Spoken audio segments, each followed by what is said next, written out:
Welcome to The Source, where we combine the headlines with in-depth conversations with the newsmakers themselves. I'm Pinky Webb. Today on the program, PUV drivers whose operators complied with a government requirement to consolidate their franchises worry over their fate after the deadline lapsed. The House of Representatives sets its eyes on pushing for economic charter change. And later we find out about the Senate's priorities in 2024. Senate Minority Leader Koko Pimentel joins us in the program.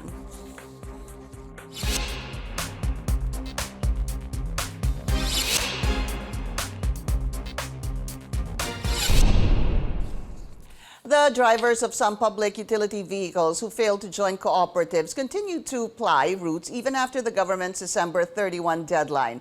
The Land Transportation Franchising and Regulatory Board is allowing unconsolidated jeepney and UV express units to operate until month end, but only in routes with less than 60% consolidation rate. Transport Group Piston says almost no route in Metro Manila has reached the set consolidation rate, lamenting that the number remains low in the capital region. Let's go straight to the source of the story. We have Senate Minority Leader Koko Pimentel. Senator Koko, welcome to the source, sir. Happy New Year to you, and thank you so much for your time. Thank you for inviting me early in the new year. So Happy New Year to everyone. Good morning, Pinky, and to all the viewers. Sir, so let's talk about the PUV modernization. December 31 was the deadline for the consolidation. However, there is that caveat that meron po mga ruta na hindi po umabot sa 60% consolidation. These jeepneys and operators who have not consolidated will be actually allowed to ply those routes. Sir, I just want to put this in. I'm sure the number will change though. Let's just put in government data. They say that 70% have actually consolidated, but only 40% of the PUJs in Metro Manila have consolidated. And today, Gen 2 is officially the day everyone goes back to work. What kind of week are we seeing, or even month, in terms of the operators, drivers, and even the commuting public? Well, I hope that the transportation system will not be disrupted again by protest actions, but this will happen only if the government becomes reasonable or more reasonable, because definitely their timetable or their targets have not been met, according to their timeline. Even during the budget season, when we ask about this, ang layo pa, ang baba pa nung mga percentages na nababanggit po nila per their timeline. Natapos na po yung final deadline nila, which is December 31, 2023. And I'm sure hindi nowhere close to 100% po ang achievement nila sa kanilang targets. So, government should adjust and readjust, and then re-examine. Siguro go to the real reasons on the ground why there are some jeepney operators and drivers who are not complying, or ito nga yung other possibility, who find it very hard to comply. So look at the requirements. Look at the requirements too. And then once they comply, maybe some of them are already fearful of their obligations under the program. Okay. Kasi ang obligation sa program, bibili ng bagong unit, although as a collective, pero meron pa rin kayong per head na attributed na portion sa utang. Kasi utang po ito eh. Yeah.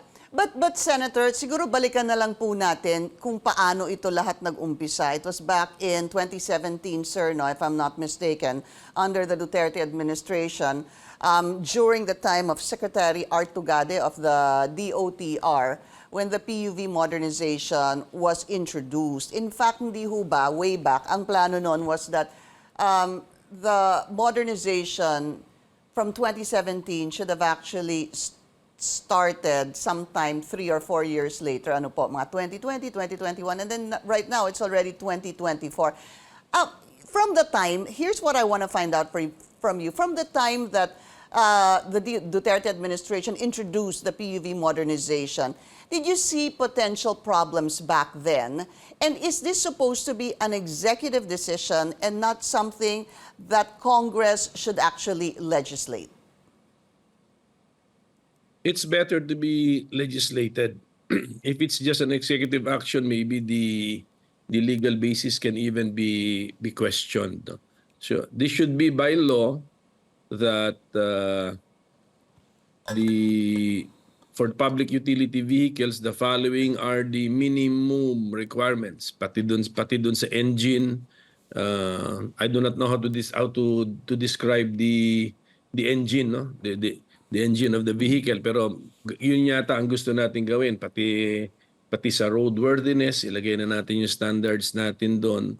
Pati siguro yung guaranteed lifetime of the vehicle as a public utility vehicle, ilagay din po natin doon. And then the loan programs, kasi nakita ko itong loan program, ang repayment period nila 7 years eh. Hindi ba napakaikli din yan? Dapat somebody should have paid attention to that. Hindi ba ang depreciation ng vehicle is 5 to 7 years din? Di ba? So, and then pagkatapos ng book value ng vehicle, zero na, nabayaran mo na yung utang mo. Then anong ibig sabihin nun? Hindi na roadworthy yung sasakyan, then panibagong utang na naman. So is this an endless cycle of debt? I mean, dapat yung nakaisip nito, no, hindi lang yung mga finance guy. I mean, actually isa sa reklamo, Pinky, na-encounter ko ng mga transport groups, hindi daw sila kasama sa umpisa eh. Oh. So ngayon, nagpo-protesta sila, nasa-strike sila para mapansin sila, para pakinggan sila. So dapat yung mga ganitong klaseng mga plano na most likely designed by people in the office na nag-aral sa abroad siguro na mga financing, dapat pinapaliwanag ito sa mga apektadong grupo and then kinukuha ang feedback nila kung may katuturan ba itong plano na ito. Yeah. So, Senator, you were saying that, sa pagkaintindi ko po, ang sinasabi niyo, it's better that it was done through legislation and not due to, well, coming from an executive decision, di ho ba? So, if that is the case, sir, matanong ko lang po kayo, when this was put forward or introduced in 2017, why did Congress not look into this to somehow initiate legislation? Would there have been some sort of conflict? Ganun ho ba yun? Ibig sabihin, kung kailangan po ng batas, bakit po hindi ninyo ginawa ito? Hindi, magpasalamat nga tayo sa mga transport groups, ito mga jeepney drivers and operators because they are now highlighting the problem or the issue. Dati-rati kasi medyo more of theoretical ito eh. So, ganun ba? Ito insura ng bagong jeepney o mukhang minibus o ito may financing, manggagaling sa land bank, sa DBP. Yeah. Ganun dati. Ngayon, at least now we see. Now we see na yan ang reaction sa ground. Okay. And what should Congress do then? Should Congress craft a bill regarding this? Do you have any plans to do this, sir?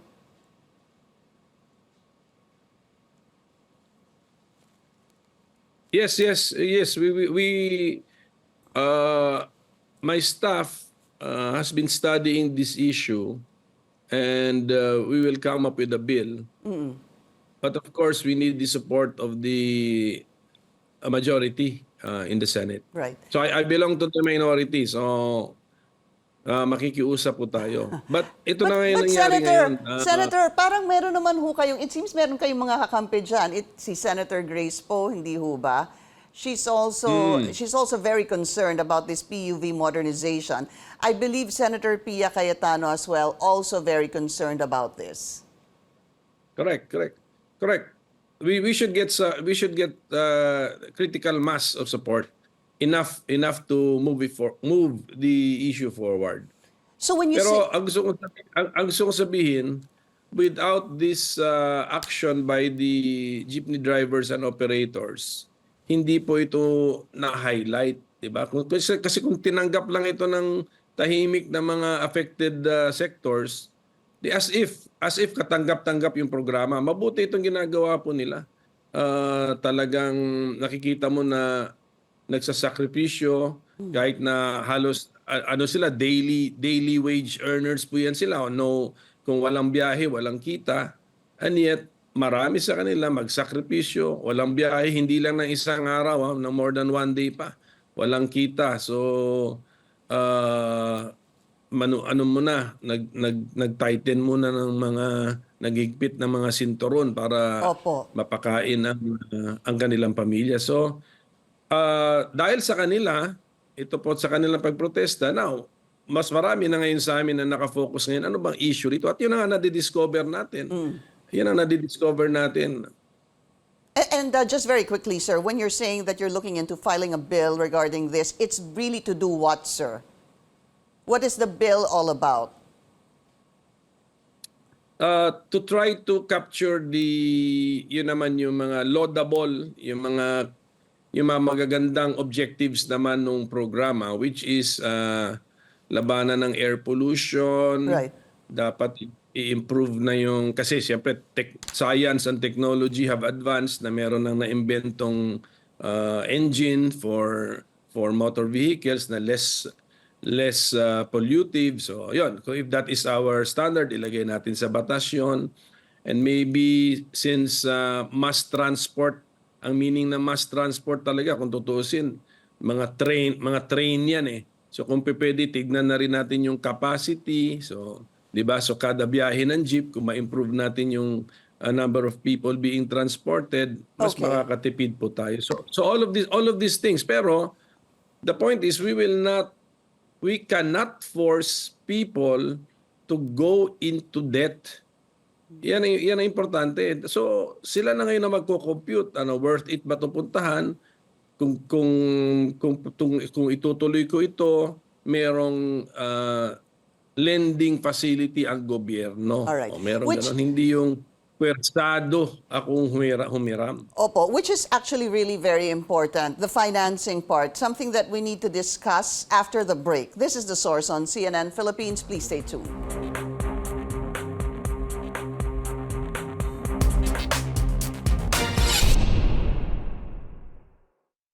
You're watching The Source on CNN Philippines. I'm Pinky Webb. Our source today, Senate Minority Leader Koko Pimentel. Senator, let's just listen to some of the sentiments. I hope you'll be able to hear this ng ilang mga jeepney drivers. Poot, galit sa gobyerno ang nararamdaman ko. Dahil sa ginawa ni Bongbong Marcos na pagpatay sa aming kabuhayan. Siyempre, kung dati kumakain kami ng 3 beses, sa isang araw, 2 na lang sa ngayon. Mawalan kami ng trabaho, maghanap na lang kami ng ibang panibago. Halimbawa, magsasaka na lang, magkukonstruction. All right, Senator, I'm not sure if you heard it. Narinig niyo ba? Heard it. Okay. I heard it. Yun po yung pinag-uusapan natin kanina. In fact, sabi mo nga, ang tawag po doon, di ba, hand to mouth. Kung ano pong kinikita nila, ayun din pong kanilang ginagastos sa kanilang pang-araw-araw. So, Senator, I'm interested about this bill, no? This forthcoming bill. So, tingnan po natin yung magagandang parts. For example, yung tinatawag nilang Euro 4 compliant engines para daw po to lessen pollution at maging mas maganda yung experience ng riding public. Let's look at the other side, the more important side. Financing. Because if we look into magkano po ang itutulong, isa-subsidize ng gobyerno o ibibigay na tulong ng gobyerno, I think it's about 200 to 250,000 per jeep. Ang cost ho ata ng jeep ngayon, ng modern jeep, it's about 2 million. Hindi ho ba nagkaroon ng subsidy dito sa 2024 budget to which you weren't very happy about, sir, at 1.8 billion. Can you tell us more about this, sir? No, I'm not happy with funding the program which is not ready. Hindi sa I'm not happy because of the measly amount being given to the program. Ang aking point nga is suspend this program na nung budget hearing tinatanong ilan na ba ang sa mga universe ng mga drivers ang naging kooperatiba na. Napakababa nung sagot na percentage. Kasi kailangan yan pantay-pantay ito, nationwide dapat ito, hindi lang mataas yung percentage sa isang lugar, dapat ready ang buong bansa. So yun ang isang sagot. And then magkano ito? 2.5, lagyan natin ng range siguro 1.5 to 2.5 million pesos per unit. Yan yung minibus. So sa akin palagay hindi ready ang gobyerno to implement this, na bibigyan mo ng very tough deadlines ang ating mga jeepney drivers and operators. And then, ang mangyari nga, tignan nyo yan sa screen natin, if that is now the new jeepney or modern jeepney, hindi yan yung isa, yung parang box. Yeah. Na di ba parang minibus na yan, itong isa naman para namang coaster na. So goodbye to the iconic Philippine jeepney if that is the plan. So, tell us, what exactly is your stand right now, and what is your appeal to government? Are you appealing to the government to suspend this PUV modernization, sir, pending what? Bills in Congress, ganun ho ba? Market forces na muna sila, gandahan nila yung programa nila, tignan nila sino ma-attract nila ng mga jeepney operators and drivers, and then market forces na yan, kung yan ang modelo na magugustuhan ng taong bayan, di yan ang kanilang sasakyan. Ultimately, makikita ng mga jeepney drivers and operators na hindi nag-modernize into a minibus, na hindi aircon, na nawawalan ngayon sila ng passenger ship. Therefore, ng pasahero. Therefore, market forces na yan ultimately.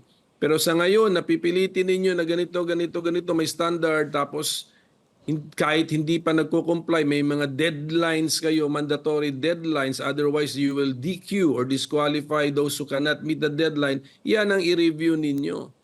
Plus the fact that, siyempre, as the author and the sponsor of the Creatives Industries Development Act, ako po, isang angle ito na hindi napapag-usapan, yung iconic jeepney natin, which is part of Philippine Culture. image. Opo. And culture and artistic creation, mapapalitan po ng isang kahon na gumugo na sasakyan, naging buso. Yun is that's part of our creative domain. Right. So yun, There is are that the people plan? raising that point, sir. The iconic Good, jeep. good, Ayaw very po good. nilang mawala yon. So, Very good. Kaya nga kung gano'n. so Senator, para lang po malinaw, no? Ano ho ang appeal nyo sa gobyerno ngayon? I know you said, let's look at market forces, but knowing that the deadline has lapsed, December 31, and knowing that they possibly still have 1 month, depende dun sa mga ruta na hindi pa 60% yung consolidation, what is your appeal to government now? Ipagpatuloy, pero hindi sapilitan, isuspend, Yes. or isuspend? Go ahead, sir. Nagiging sapilitan kasi may deadline na kailangan mag-comply lahat. Iurong ang deadline na yan, 6 na buwan o 1 taon, iurong, and then i-advertise nila itong programa nila para voluntarily maka-attract sila na magjo-join sa program nila. But at the same time, let us say, itong mga dilapidated jeepneys na talaga na hindi naman roadworthy, pag sinabi natin hindi roadworthy, hindi dahil sa jeep sila, let us say, hindi na maganda yung brake system nila, delikado na po sa mga passengers, yun ang mag-crackdown din tayo doon, because syempre, yung mga pasahero, pedestrians po ang worry natin, at saka mga road accidents. So, gano'n na muna, because yung pagdating dun sa pollution, bigyan na sila ng paulit-ulit na warning na madumi na po yung usok na binubuga ng inyong jeepney, at after pagsusukatin yan sa isang makina na naka-violate na yan sa Clean Air Act natin, o di pwede na rin, mayroon na rin namang legal issue against them. And siguro, But no, a legal issue should not be because you're still driving a jeepney. Because the jeepney is part of our culture and you part of must our be creative riding work. a road-worthy vehicle. Hindi lang ho sa jeep yan. Hindi ho ba, Senator? Sa lahat ng mga sasakyan. Lalo na sa bus at saka sa mga truck, kailangan talaga. Ako mas worried po ako sa braking mechanism. Dapat nakakahinto po siya ng in accordance with some specifications, no, at a certain speed. Kailangan kaya mo pa ring i-full stop yung sasakyan mo. And then doon naman din tayo sa compliance naman sa air pollution, anti-air pollution laws natin. So, ganoon na muna. Tapos alam mo, Pinky, meron din kasi pina-research ko na to sa staff ko. Meron naman silang na-encounter na mga reklamo laban dun sa bagong mga minibuses na yan, mga bagong so-called jeepneys na yan. Meron din mga sira na kaagad ang aircon, may kalawang na yung mga pintuan. Siguro kahit meron din yatang issue kahit meron din na defective braking system.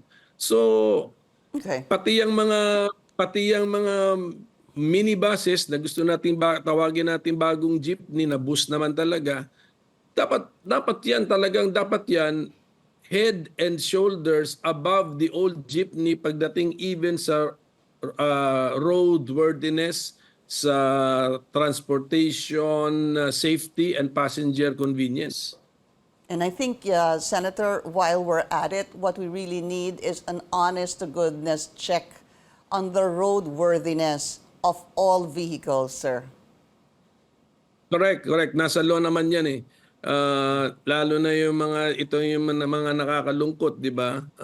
Mga buses at saka mga heavy vehicles, mga trucks. Kasi kung ito maging out of control, marami po ang napapahamak. So, gawin na po yan ng LTO, ng DOTR, kasama na po ang LTFRB. Dapat lahat ng sasakyan na nasa daan, kahit anuman yan, must be roadworthy. In accordance with the law and in accordance with the regulations. We need to take another short break. We're going to talk about possible charter change. This is The Source on CNN Philippines. Please stay tuned.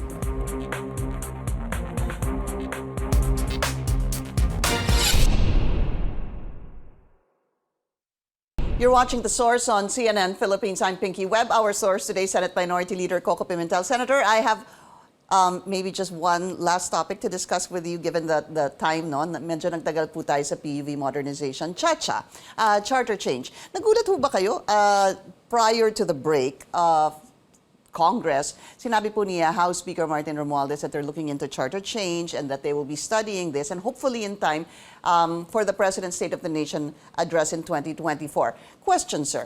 Is Chacha, first, in terms of economic provisions, timely? Napapanahon na ho ba na tingnan talaga tong economic provisions lamang sa ating saligang batas? Ang aking position, being an advocate for the adoption of the federal system of government, which cannot be done without amending the Constitution. Therefore, my position is I'm always open to discussing possible changes in the Constitution. But per your question, Pinky, you said that it's only economic provisions. Diyan na po ako hindi agree because we will my party or those who are in agreement with me, those who believe in federalism, we can never achieve our goal if we amend only the economic provisions because federalism concerns amending the political provisions of the Constitution. But for the general idea is to open up discussion on Chacha. Agree po ako diyan, but I will never from my side I will never limit the discussion only to the economic provisions. All right, because this has been known sa inyo naman po na gusto niyo po itong federal form, hindi ho ba? Senator, ang tanong ko ho kasi, I know that clear na po ang inyong stand dito sa Chacha, no? Hindi pwedeng economic provisions lamang. Sabihin po natin, dahil kayo po ay abogado, this progresses, sir. Magtuloy-tuloy po ito. Ang tanong ko kasi, to change economic provisions, does this need CONAS, CONCON, or a people's initiative, or can this be done through simple legislation, sir? Simple legislation, no. People's initiative, no, because economic provisions are many, and therefore this will amount not to a simple amendment but to a revision. People's initiative is designed only for a very specific amendment in the Constitution. Naka-focus lang. Okay. So therefore, there are only two modes left, Constituent Assembly or Constitutional Convention. All right. At least that's clear, sir. And just quickly, malinaw din ho ba sa ating 1987 Constitution that you will vote separately, sir? Sa akin, malinaw. Pero since that is not the words, the phrase voting separately is not found there in the Constitution when it comes to constitutional changes, ang ibang tao, sinasabi nila hindi malinaw. Pero siyempre, we read the Constitution as one whole. Ano bang structure na ginawa ng ating ng framers of our Constitution as ratified by the people? Ang Congress natin, ginawa niyang two houses. The House of Representatives and then the House of the Senate. So, an ordinary law nga, pinapasa ng Congress in two stages. Papasa dapat sa House, papasa sa Senate. That's the ordinary law. This is the fundamental law. So, That's very clear in my for you. opinion, if we read the Constitution as a whole, given the structure and given that the Constitution is more important than ordinary law, all the more that the procedure for passing an ordinary law should be the minimum procedure for passing proposed amendments to the Constitution. Amendments or revisions at that. Senate Minority Leader revisions, Koko yeah. Pimentel, sir, again, Happy New Year to you, and thank you so much for your time. Salamat din po and Happy New Year to everyone. And thank you for joining us here on The Source. I'm Pinky Webb. You're watching CNN Philippines.